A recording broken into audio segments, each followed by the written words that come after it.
How to fix a blurry webcam in Windows 11. 1. Check for potential internet connectivity issues. 2.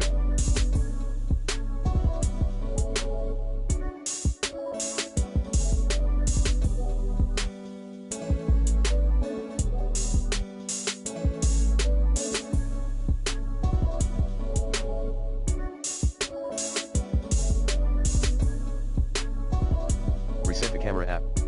Like this. 3.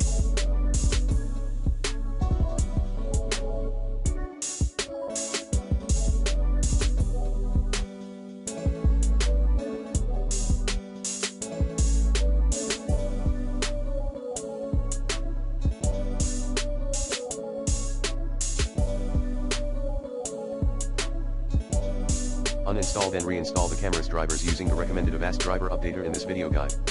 4.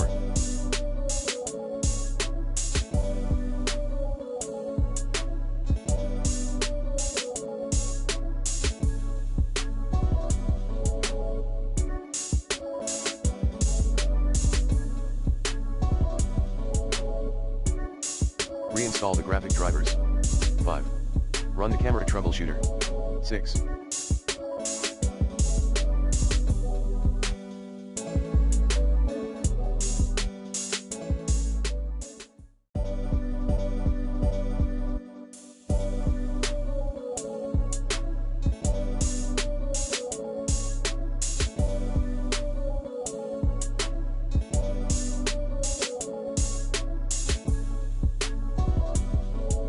Check for optional updates.